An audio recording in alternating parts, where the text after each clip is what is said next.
দেবাদিদেব মহাদেব, যিনি ত্যাগ, তপস্যা ও অসীম করুণার প্রতীক, যার চরণে আশ্রয় নিলে জীবনের সমস্ত ভয়, দুঃখ ও অশান্তি ধীরে ধীরে বিলীন হতে শুরু করে। তিনি সেই নীলকণ্ঠ, যিনি জগতের কল্যাণের জন্য নিজের কণ্ঠে ধারণ করেছিলেন বিষের আগুন। তিনি সেই মহাযোগী, যাঁর ধ্যানে স্থির হয়ে আছে সমগ্র সৃষ্টি। কৈলাসের নীরবতা থেকে মহাকাশের অনন্ত বিস্তার পর্যন্ত সর্বত্র বিরাজমান তারই চেতনা। তিনি অনাদি, অনন্ত ও অবিনশ্বর। সময়ের প্রবাহ তাকে স্পর্শ করতে পারে না, কারণ তিনি মহাকালের অধিপতি। এই বিশ্ব ব্রহ্মাণ্ডের প্রতিটি কোণা, প্রতিটি স্পন্দন এবং প্রতিটি রহস্যের অন্তরালে বিরাজ করছেন একমাত্র দেবাদিদেব মহাদেব। বন্ধুরা, আমরা অনেকেই নিজেদের শিব ভক্ত বলে পরিচয় দিই। প্রতিদিন ওং নমঃ শিবায় জপ করি, শিবলিঙ্গে জল অর্পণ করি, সোমবার ব্রত পালন করি, মহাশিবরাত্রিতে উপবাস রাখি।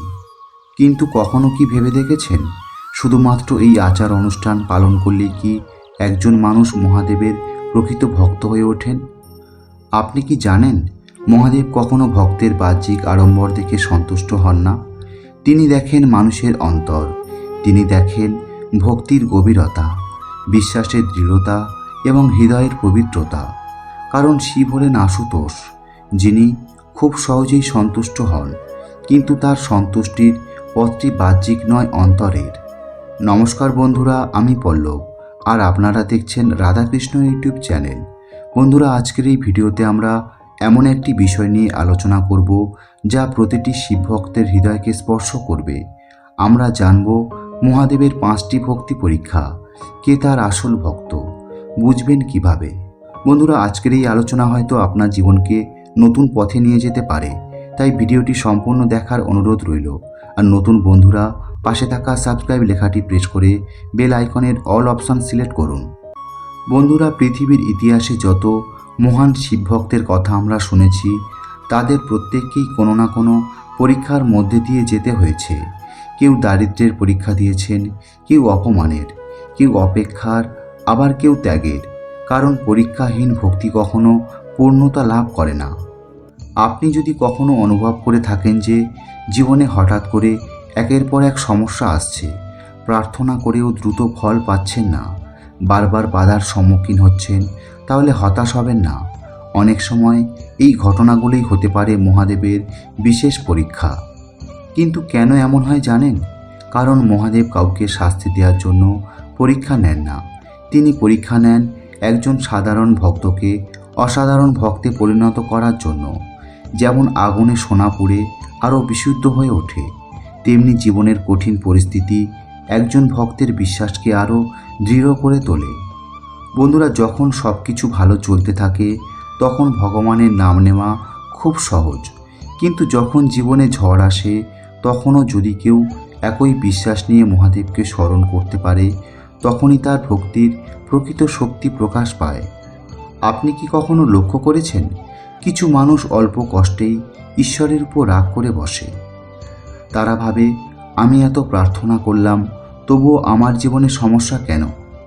আবার কিছু মানুষ আছে যারা হাজার কষ্টের মধ্যেও বলে, মহাদেব যা করছেন আমার মঙ্গলের জন্যই করছেন। এই দুই ধরনের মানুষের মধ্যে পার্থক্যই হলো ভক্তির গভীরতা। বন্ধুরা, শাস্ত্রে বলা হয়েছে মহাদেব মানুষের মুখের কথা নয়, হৃদয়ের ভাষা শোনেন। তাই অনেক সময় যে ব্যক্তি বাইরে থেকে খুব সাধারণ, তিনি হতে পারেন মহাদেবের সবচেয়ে প্রিয় ভক্ত। মনে রাখবেন, ভক্তি কোনো প্রতিযোগিতা নয়, ভক্তি হলো আত্মসমর্পণ। যেখানে অহংকারের স্থান নেই, সেখানে মহাদেব নিজেই অবস্থান করেন। বন্ধুরা, মনে রাখবেন, মহাদেব কখনো ভক্তের জীবনে অকারণে কোনো পরিস্থিতি আনেন না। প্রতিটি ঘটনার পিছনেই লুকিয়ে থাকে একটি গভীর শিক্ষা।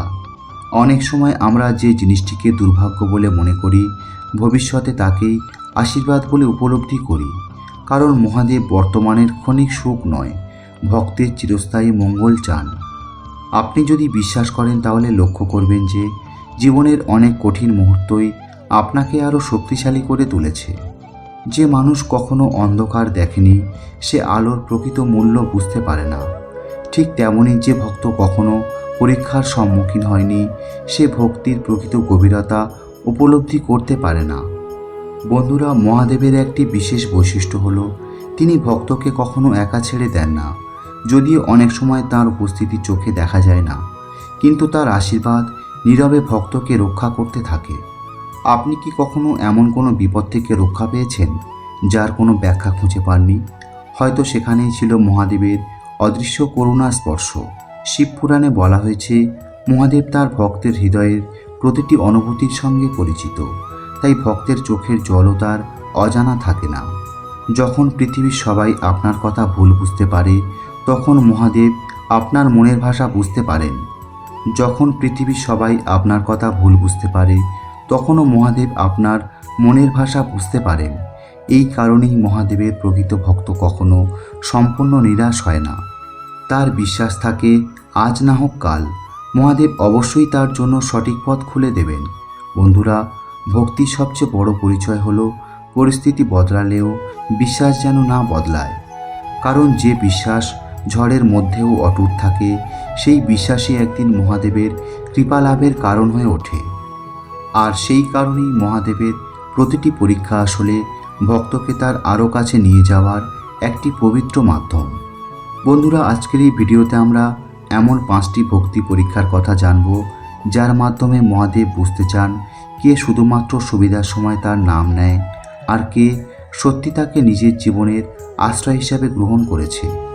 আর সবচেয়ে আশ্চর্যের বিষয় হলো, এই 5টি পরীক্ষার মধ্যে হয়তো এক বা একাধিক পরীক্ষার মধ্য দিয়ে আপনি নিজেও ইতিমধ্যে যাচ্ছেন।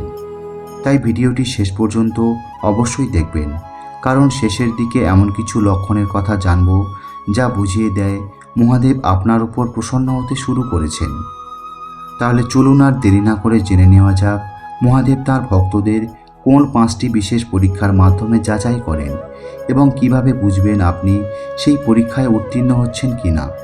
বন্ধুরা, এবারে আমরা জেনে নেব মহাদেবের সেই 5টি ভক্তি পরীক্ষার কথা, যার মাধ্যমে তিনি তার ভক্তের অন্তরের সত্যতা যাচাই করেন। প্রথম পরীক্ষা হলো ধৈর্যের পরীক্ষা। মহাদেব অনেক সময় ভক্তের প্রার্থনার উত্তর সঙ্গে সঙ্গে দেন না। তিনি দেখেন ভক্ত অপেক্ষা করতে পারে কিনা। যখন বারবার প্রার্থনা করার পরও কাঙ্ক্ষিত ফল আসে না, তখন অনেকেই হতাশ হয়ে পড়ে। কিন্তু প্রকৃত ভক্ত জানে মহাদেবের সময়ই সর্বোত্তম সময়। সে অপেক্ষা করতে শেখে এবং বিশ্বাস হারায় না। এই ধৈর্যই তাকে মহাদেবের আরও নিকটবর্তী করে তোলে। দ্বিতীয় পরীক্ষা হলো বিশ্বাসের পরীক্ষা। জীবনে যখন একের পর এক বাধা আসে, তখন মানুষের বিশ্বাস নড়বড়ে হয়ে যায়। কিন্তু মহাদেব দেখেন কঠিন পরিস্থিতির মধ্যেও ভক্ত তার উপর আস্থা রাখছে কিনা। যে ব্যক্তি ঝড়ের মধ্যেও বলে, মহাদেব আমার সঙ্গে আছেন, সেই ভক্তই এই পরীক্ষায় সফল হয়। তৃতীয় পরীক্ষাটি হলো অহংকার ত্যাগের পরীক্ষা। অনেক সময় মানুষ সামান্য সাফল্য পেলেই নিজেকে সব কিছুর কর্তা মনে করতে শুরু করে। তখন মহাদেব এমন কিছু পরিস্থিতি সৃষ্টি করেন যাতে মানুষ উপলব্ধি করতে পারে যে সব শক্তির উৎস তিনি। যে ব্যক্তি নম্র থাকতে পারে এবং নিজের কৃতিত্বের জন্য মহাদেবকে স্মরণ করে, সেই পরীক্ষায় উত্তীর্ণ হয়। চতুর্থ পরীক্ষাটি হলো ত্যাগের পরীক্ষা। সত্যিকারের ভক্তি কখনো শুধু প্রাপ্তির জন্য হয় না। কখনো কখনো মহাদেব দেখেন ভক্ত তার জন্য নিজের স্বার্থ, অহংকার বা কোনো খারাপ অভ্যাস ত্যাগ করতে পারে কিনা। যে ব্যক্তি ধর্ম ও সত্যের পথে চলার জন্য কিছু ত্যাগ করতে প্রস্তুত থাকে, মহাদেব তার প্রতি বিশেষ কৃপা বর্ষণ করেন। পঞ্চম পরীক্ষাটি হল করুণা ও মানবতার পরীক্ষা। মহাদেব সকল জীবের মধ্যে বিরাজমান, তাই তিনি দেখেন একজন ভক্ত অন্য মানুষের প্রতি কেমন আচরণ করে। যার হৃদয়ে দয়া, সহানুভূতি এবং ক্ষমার গুণ আছে, সে মহাদেবের খুব কাছের মানুষ হয়ে ওঠে। কারণ শিবের ভক্তি শুধু মন্দিরে নয়, মানুষের সেবার মধ্যেও প্রকাশ পায়। বন্ধুরা, এই ছিল মহাদেবের 5টি ভক্তি পরীক্ষা। হয়তো আজ আপনি বুঝতে পারছেন আপনার জীবনের কিছু কঠিন পরিস্থিতি আসলে কোনো অভিশাপ নয়, বরং মহাদেবের নেওয়া এক একটি পরীক্ষা। মনে রাখবেন বন্ধুরা, পরীক্ষার সময়ই ভক্তির প্রকৃত শক্তি প্রকাশ পায়। সুখের সময় ভগবানের নাম নেওয়া সহজ, কিন্তু দুঃখের সময়ও যদি তার প্রতি বিশ্বাস অটুট থাকে, তখনই সেই ভক্তি সত্যিকারের ভক্তিতে পরিণত হয়। আপনি যদি বর্তমানে কোনো সমস্যার মধ্যে দিয়ে যান তাহলে ভেঙে পড়বেন না। হয়তো মহাদেব আপনার ধৈর্য, বিশ্বাস অথবা আত্মসমর্পণের শক্তি যাচাই করছেন। বিশ্বাস রাখুন, যে ভক্ত পরীক্ষার সময় মহাদেবের হাত ছাড়ে না, মহাদেবও কোনোদিন তার হাত ছাড়েন না। আজকের পর থেকে জীবনের প্রতিটি বাধাকে নতুন চোখে দেখার চেষ্টা করুন। হয়তো সেই বাধার আড়ালেই লুকিয়ে আছে মহাদেবের আশীর্বাদ। দেবাদিদেব মহাদেব কখনো তার প্রকৃত ভক্তকে পরিত্যাগ করেন না। তিনি নীরবে পথ দেখান, শক্তি দেন এবং সঠিক সময়ে ভক্তের জীবনে আশ্চর্য পরিবর্তন নিয়ে আসেন। তাই বন্ধুরা, পরিস্থিতি যেমনই হোক, প্রতিদিন ভক্তি ভরে ওম নমঃ শিবায় জপ করুন এবং নিজের কর্মকে পবিত্র রাখুন। কারণ ভক্তির সবচেয়ে বড় প্রমাণ কথায় নয়, জীবনের আচরণে। বন্ধুরা, ভিডিওটি এখানেই শেষ করলাম।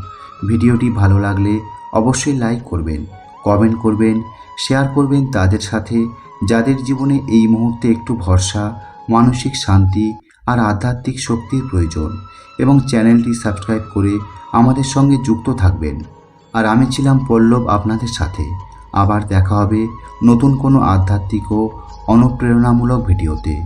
ততদিন পর্যন্ত ভালো থাকুন, সুস্থ থাকুন এবং মহাদেবের আশীর্বাদে থাকুন। হর হর মহাদেব। ওম নমঃ শিবায়।